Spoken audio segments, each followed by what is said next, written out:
श्रीगणेशाय नमः। वक्रतुण्डमहाकाय सूर्यकोटिसमप्रभा निर्विघ्नं कुरु मे देव सर्वकार्येषु सर्वदा। भवानी शंकरो वंदे श्रद्धा विश्वासरूपिणो याभ्यां विना न पश्यन्ति सिद्धा स्वान्तस्तमीश्वरम्। रामाय रामभद्राय रामचन्द्राय वेदसे रघुनाथाय नाथाय सीताया पतये नमः। भवानी शंकरो वंदे श्रद्धा विश्वासरूपिणो याभ्यां विना न पश्यन्ति सिद्धा स्वान्तस्तमीश्वरम्। रामाय रामभद्राय रामचन्द्राय वेदसे रघुनाथाय नाथाय सीताया पतये नमः। सच्चिदानन्दरूपाय विश्वोत्पत्त्यादिहेतवे तापत्रय विनाशाय श्रीकृष्णाय वयं नुमः। वंशी विभूषितकरानवनीरदाभात् पीताम्बरादरुणबिम्बफलादरुष्टात् पूर्णेन्दुसुन्दरमुखादरविन्दनेत्रात् कृष्णात् परं किमपि तत्त्वमहं न जाने। भक्ति भक्त भगवंत गुरु चतुर नाम बपु एक इनके पग वंदन किए नासत विघ्नाने। जय जय श्री राधारमण जय जय नवल किशोर जय गोपी चित चोर प्रभु जय जय माखन चोर। बाल कृष्ण लाल की जय। द्वारकाधीश भगवान की जय। बद्री विशाल भगवान की जय। केदारेश्वर भगवान की जय। राजराजेश्वरी मैया की जय। सभी देवी देवताओं की जय। पुरुषोत्तम भगवान की जय। परम करुणामय परम आनंदमय परात्पर अखिल कोटि ब्रह्मांड नायक भगवान पुरुषोत्तम की महती कृपा से इस पावन पवित्र पुरुषोत्तम मास के पावन उपलक्ष्य में फेसबुक और यूट्यूब के माध्यम से समस्त देश में संपूर्ण देश में सुनने वाले सभी प्रेमियों को सभी भक्तों को राधे राधे जय श्री कृष्णा। बंधुओं, भगवान पुरुषोत्तम की बहुत बड़ी कृपा जो हम अपने घरों में बैठ कर के इन वीडियो के माध्यम से भगवान पुरुषोत्तम की पावन कथा का आश्रय कर रहे हैं, अपने जीवन को सफल कर रहे हैं। इस दिव्य महीने में भगवान के नाम का स्मरण करके आइए 2 मिनट भगवान के नाम का आश्रय पुनः आज की कथा का आश्रय करेंगे। बाल कृष्ण लाल की जय। श्री कृष्ण गोविंद हरे मुरारे हे नाथ नारायण वासुदेव। श्री कृष्ण गोविंद हरे मुरारे हे नाथ नारायण वासुदेव। हे नाथ नारायण वासुदेव। हे नाथ नारायण वासुदेव। श्री कृष्ण गोविंद हरे मुरारे हे नाथ नारायण वासुदेव। बोलो पुरुषोत्तम भगवान की। तो बंधुओं, कल हमने कथा सुनी द्रौपदी के पूर्व चरित्र का। ऋषि की बेटी, ऋषि का शरीर भी छूट गया तो बेटी विलाप कर रही है और अंत्येष्टि क्रिया करने के बाद जब सब चली गई तो शून्य को निहारती हुई वो बेटी बहुत चिंतित है अपने आश्रम में। सूत जी शौनकादि ऋषियों से कहते, ऋषियों ततस्तम विस्मयाविष्ट प्रपच्छन् नारदो मुनि मेधाविर्द्विजवर्यस्य सुतां वृत्तान्तमद्भुतम्। हे ऋषियों, अब मैं उस बेटी का चरित्र आपको श्रवण करा रहा हूँ। आप लोग ध्यान एकाग्र करके उस बेटी का चरित्र श्रवण करो। नारायण नारद से कहते हैं, नारद, निवसन्त्यास्ततस्तस्या कियान् कालो विनर्गतः सस्मार सस्मार स्वपितरं शोचन्त्यास्य मुहुर्मुहुर्। धीरे धीरे काल बीता, समय बीता, समय को कोई रोक नहीं सकता बंधुओं। समय व्यतीत हुआ, बेटी आश्रम में है, शून्य आश्रम। जिस आश्रम में कभी वेद ध्वनियाँ हुआ करती थी, जिस आश्रम में नित्य हवन यज्ञ होते थे, वो आश्रम शून्य पड़ा हुआ है। ऐसे शून्य आश्रम में बेटी शून्य की तरफ निहारती है, दिशाओं को निहारती है, लेकिन उसका कौन है आज? एक पिता था, वो पिता भी चला गया, अब उस बेटी का कोई नहीं। रोती है, बार बार चिंतित होती है, बार बार दुखित होती है। हमारे शास्त्रों और संतों का कहना है, भगवान को जिसके जीवन में कृपा करनी होती है ना, उसके जीवन में भगवान संतों को भेज देते हैं कि अब मोहि भा भरोस हनुमंता बिनु हरि कृपा मिलहि नहीं संता। विभीषण कहते हैं, आपने सुंदरकांड की पावन कथा सुनी होगी। विभीषण कहते हैं हनुमान जी से, हनुमान जी अब आपका मिलन हो गया, आप संत हैं, अब मुझे भरोसा हो गया कि भगवान मुझे पक्का मिलेंगे। आज इस बेटी के आंगन में भी भगवान ने कृपापूर्वक दुर्वासा ऋषि को भेजा। दुर्वासा कौन है? भगवान शंकर के अवतार हैं, शिव अवतार हैं। अत्रि और अनुसुईया के तप से दुर्वासा ऋषि प्रकट हुए, साक्षात भगवान शंकर ही हैं।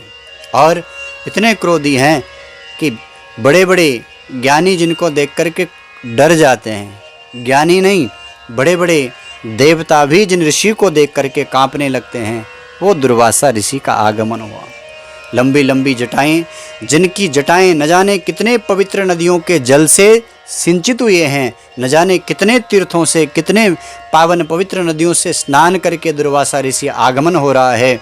दिव्य शरीर, लंबी लंबी भुजाएं, लंबे लंबे कर्ण और ललाट में त्रिपुंड धारण किए हुए, जटाओं की जूट बंधी हुई दुर्वासा ऋषि की गले में रुद्राक्ष और यज्ञोपवीत धारण किए कोपी ऋषि दुर्वासा का आगमन हुआ।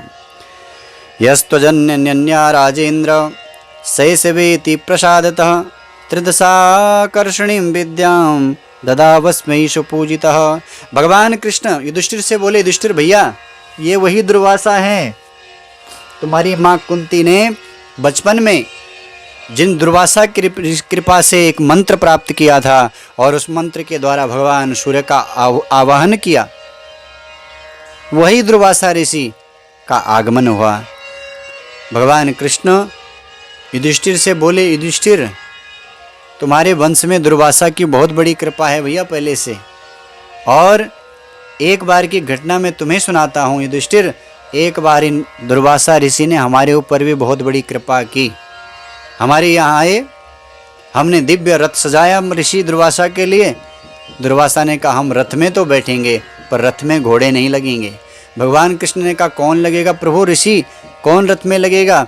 बोले, तुम और रुक्मणी दोनों के दोनों रथ में घोड़े की जगह पे लग जाओगे। हम दोनों को लगा दिया रथ पे, और हम दोनों जब खींचने लगे रथ को तो कहते हैं दुर्वासा बैठ के ऊपर, है कृष्ण जल्दी जल्दी चलो, जल्दी जल्दी चलो। हम जब तेज तेज चलने लगे तो भैया मुझे तो नहीं, लेकिन रुक्मणी जी को प्यास लग गई। अब रुक्मणी मुझसे कहती कि मुझे प्यास लगी है, जल दीजिए। मैंने रुक्मणी से कहा, बाबा ऋषि, रुक्मणी देखती है बाबा दुर्वासा बैठे हैं, कोपी हैं, क्रोधी हैं, शाप दे देंगे। रुक्मणी ने कहा, वो शाप जब देंगे तब देंगे, अगर जल नहीं मिलेगा तो मैं बिना जल के मर जाऊंगी, मैं मर जाऊंगी, आप मुझे जल दो। भगवान कहते हैं, तत्क्षण मैंने अपने पैर के अंगूठे से धरती को दबाया, और जैसे मैंने धरती को दबाया वहीं से जल प्रकट हो गया, जल प्रकट हो गया, जल निकला। रुक्मणी ने जल पिया, रुक्मणी की तो प्यास बुझ गई, लेकिन ये दृश्य दुर्वासा की दृष्टि में आ गया। दुर्वासा ने कहा, कृष्ण तूने अपराध किया है, ऋषि के सामने मेरी आज्ञा की अवहेलना की है तूने, इसलिए जा शाप देता हूँ तुझे, तेरा और रुक्मिणी का वियोग होगा। ऋषि ने हमको इतना बड़ा शाप दे दिया। और बंधुओं, आप अभी भी द्वारिका में कभी भी जाएंगे तो वहाँ देखिए भगवान कृष्ण और रुक्मिणी जी साथ में नहीं है। द्वारकाधीश का मंदिर एक तरफ है और सामने पे रुक्मिणी जी का मंदिर है, दोनों अलग अलग हैं। ये दुर्वासा ऋषि का शाप है। दुर्वासा ने कह दिया कृष्ण से कि तुम दोनों का वियोग होगा। भगवान कृष्ण युधिष्ठिर से कहते हैं, भैया युधिष्ठिर, नैक तीर्थ जल किन्नम जटा भूषित सांसिरा तमालोक्य समायांतम कुमारी शोकम सागरा। जब ऋषि का प्रवेश उस आश्रम में हुआ, बेटी ने ऋषि को देखा, वंदन किया, चरण पखारे, हाथ जोड़ करके कहने लगी स्वागतम। पृच्छ सा बाला पूजयामास सादरम। वंदन किया, प्रणाम किया ऋषि को। बाला कहने लगी, वो कन्या कहने लगी, हे ऋषिवर, आज मेरा जीवन धन्य हो गया। हे अत्रि के कुमार, हे अत्रि के सूर्य, आपको मैं वंदन करती हूँ। आज लगता है मेरा भाग्योदय हुआ है। नहीं नहीं, ये मेरे भाग्य में कहाँ इतनी बड़ी ऋषि का दर्शन है। मुझे लगता है जो मेरे पिता के पुण्य हैं, जो मेरे पिता के पुण्य हैं, वही पुण्यों का पुंज आप ऋषि के रूप में मेरे आश्रम में आए हो। इसलिए अद्य मे सफलम पुण्यम अद्य मे सफलो भवः। कहने लगे आज मेरा जीवन सफल हो गया, आज मैं धन्य हो गई। इस जंगल में मुझे पूछने वाला कौन था?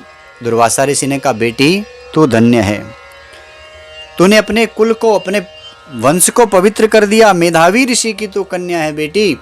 इतनी सरल और इतनी विनय तभी तो है क्योंकि मेधावी ऋषि ने बड़े लालन से बड़े लाड़ लड़ाया है और मेधावी ने सिखाया भी तो है तुझे, इसलिए तू इतनी सरल है। धन्य बेटी। कन्या बोली, ऋषिवर, आपके दर्शन से मैं धन्य हो गई, पर धन्य अभी नहीं हूँ ऋषि, अभी भी मैं दुखी हूँ। मेरा यहाँ कोई नहीं है। अरे अतः परम शुभम भावी यस्मात् संभावितास्त्वया न माता न पिता भ्राता यो में धैर्यम प्रयच्छति। ऋषिवर आप आए, धन्य हो गई, आप चले जाएंगी, मेरा क्या होगा? क्योंकि न मेरा माँ है, न मेरा बाप है, न मेरा पिता है, न बंधु है, न बांधव है, मेरा कोई नहीं इस जंगल में। मैं दुखी हूँ। अगर मेरा पति होता तो शायद उसके साथ में अपना जीवन व्यतीत करती, लेकिन मेरा तो कोई भी नहीं है। दिशाओं की तरफ नज़र मारती हूँ ऋषिवर, मुझे शून्य दिखाई देता, खाली दिखाई देता, क्योंकि मेरा तो कोई नहीं है। मेरा किसी ने पाणी ग्रहण भी नहीं किया। तस्मान जायते निद्राम न रुचिर भोजने मम। ऋषिवर, इसी चिंता से न मुझे रात को नींद आती है और न मुझे भूख लगती, न प्यास है, न भूख है, न निद्रा है।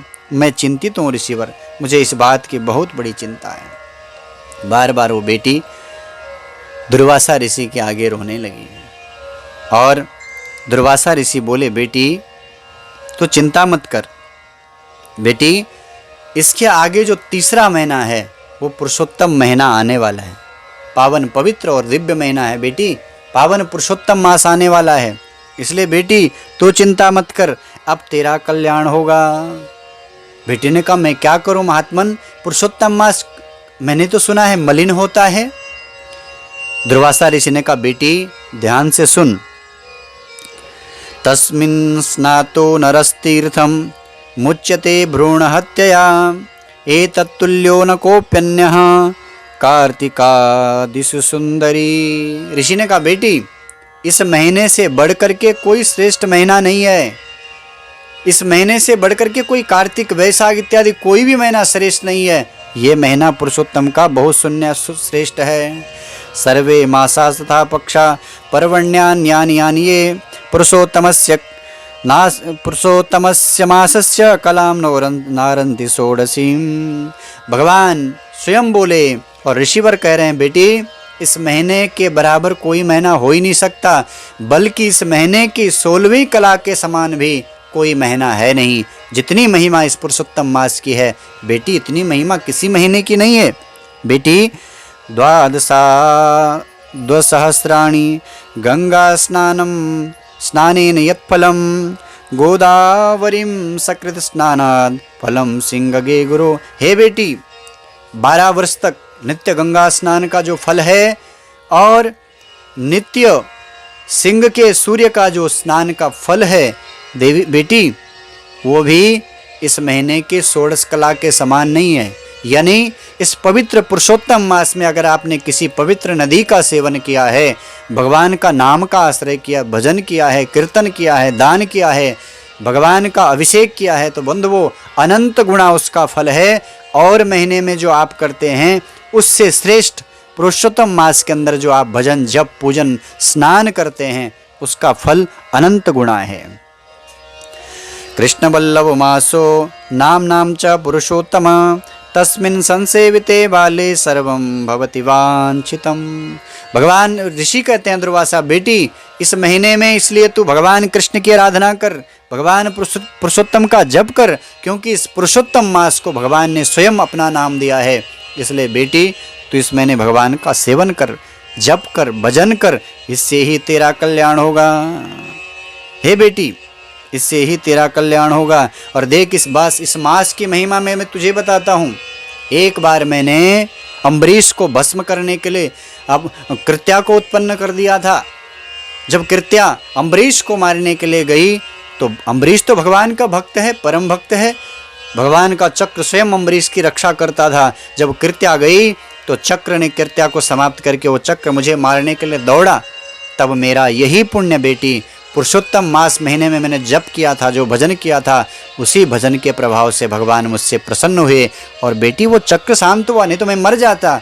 पर इस पुरुषोत्तम मास की महिमा के कारण मेरा जीवन धन्य है बेटी। ये मेरा प्रत्यक्ष अनुभव है, ये मेरा प्रत्यक्ष अनुभव है।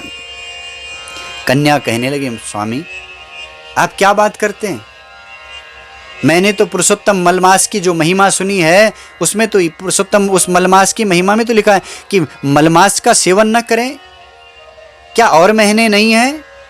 आप क्या बात करते हैं ऋषिवर, आपकी बुद्धि को क्या हो गया, ऐसे मलिन मास की महिमा आप गाते हैं। बेटी बार बार ऋषि को दुत्कारने लगी, डांटने लगी कि आप क्या कर रहे हैं ये। ऋषि दुर्वासा और उस बेटी के बीच में चर्चा होने लगी।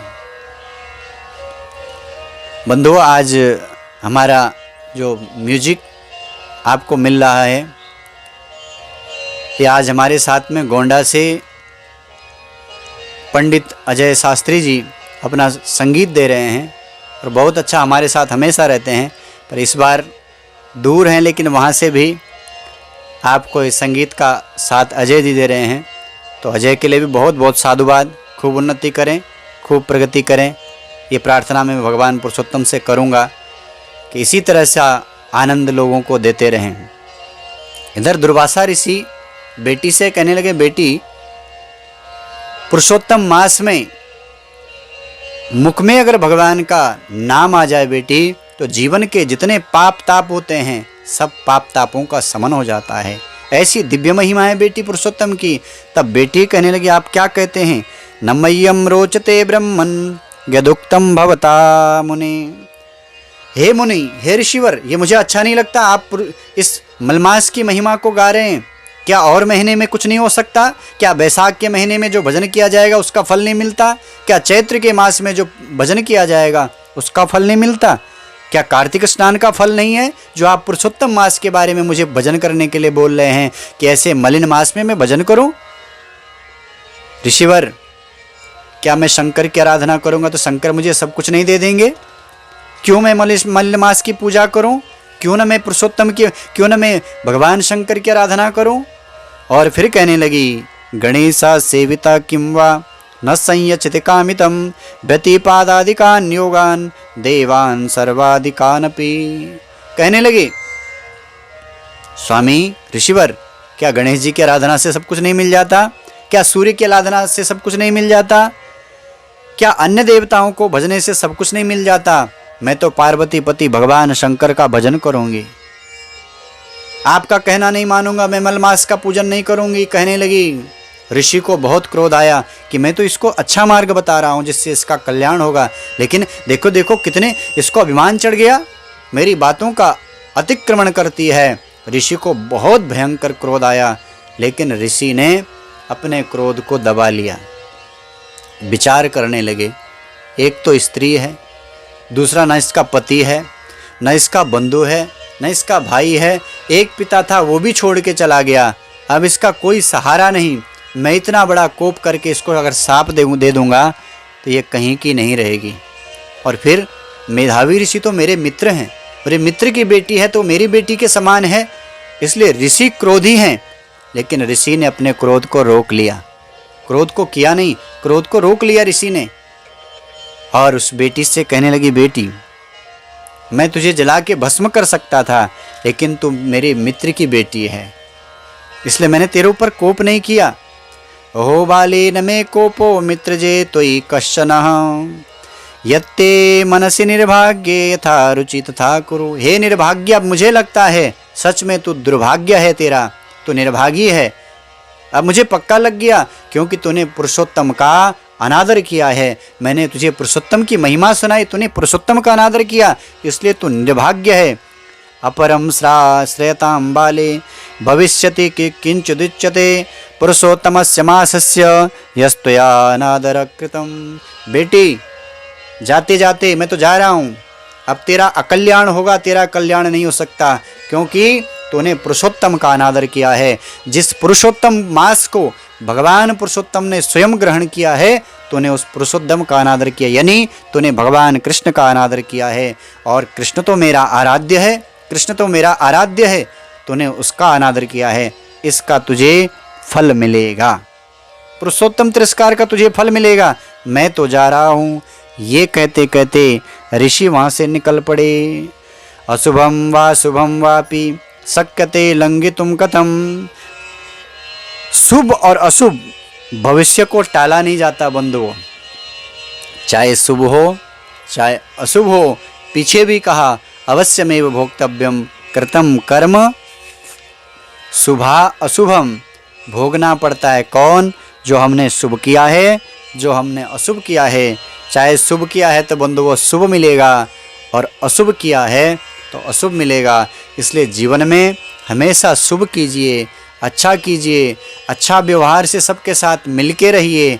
अच्छा करेंगे तो आगे आपको अच्छा ही मिलेगा, और बुरा करेंगे तो बंधुओं निश्चित है बोए पेड़ बबूल का आम कहाँ ते खाए। अगर कांटे लगाओगे तो जीवन में कांटे ही कांटे मिलेंगे। ध्यान रखिए, इस बात को गांठ बांध के रख दीजिए। अगर आप जीवन में अच्छा कर रहे हैं तो आपके साथ हमेशा अच्छा ही होगा, आपका भला ही होगा। अगर आप बुरा कर रहे हैं, किसी के लिए कांटे लगा रहे हैं, तो पक्का है कि आपके लिए कहीं ना कहीं कांटों के पेड़ हो रहे होंगे, कांटों के जंगल आपके लिए तैयार हो जाएंगे। इसलिए बंधुओं हमेशा अच्छा कीजिए, भगवान हमेशा आपके कल्याण करेंगे। इस पुरुषोत्तम पावन पवित्र महीने में भगवान पुरुषोत्तम की आराधना कीजिए, भजन कीजिए, जप कीजिए। आपको दिया है भगवान ने तो दान कीजिए। इस दिव्य महिमा पुरुषोत्तम मास का श्रवण हम कर रहे हैं, भगवान हमारा कल्याण तो करेंगे।